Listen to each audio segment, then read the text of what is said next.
Assata Shakur dies at 78 in Cuba, cause of death and final words revealed. The world is reflecting on the life and death of Assata Shakur, the exiled Black liberation activist who passed away in Havana, Cuba, at the age of 78.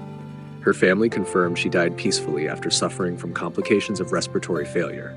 Surrounded by loved ones, Shakur left behind her final words, "I never stopped believing in freedom." From struggle to symbol. Born Joanne Deborah Byron in Queens, New York in 1947, Shakur grew up during the height of segregation and civil rights unrest. Her activism began in college, where she joined movements against racial inequality, eventually becoming a member of the Black Panther Party. Later, she aligned with the Black Liberation Army, a group committed to fighting systemic oppression. It was during this period in 1973 that Shakur became central to a national controversy, a shootout on the New Jersey Turnpike that left State Trooper Werner Forster dead. Convicted of his murder and sentenced to life in prison, she maintained her innocence to the very end. The escape and exile. In 1979, in one of the most daring prison escapes of the 20th century, Shakur was broken out of her New Jersey prison by allies.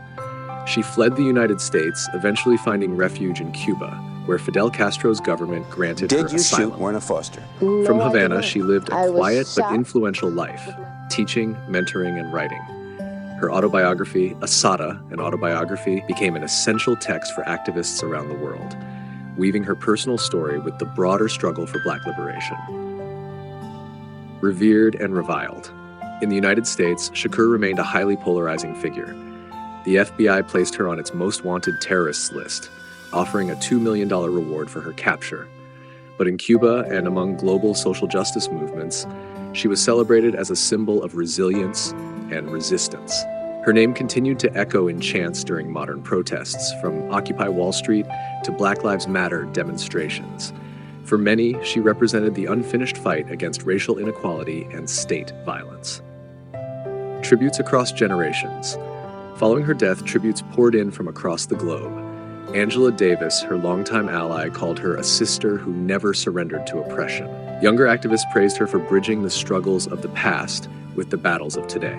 Cuba's Ministry of Culture released a statement saying, "Assata Shakur lived as a fighter and died as a believer in justice. Her story will live forever." Final legacy. Her cause of death, respiratory failure, may mark the end of her physical journey, but her final words ensure her message lives on.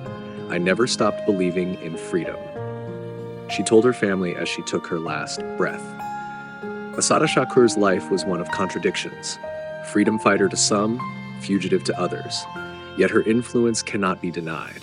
Her story remains a testament to the power of conviction, the cost of resistance, and the enduring demand for justice.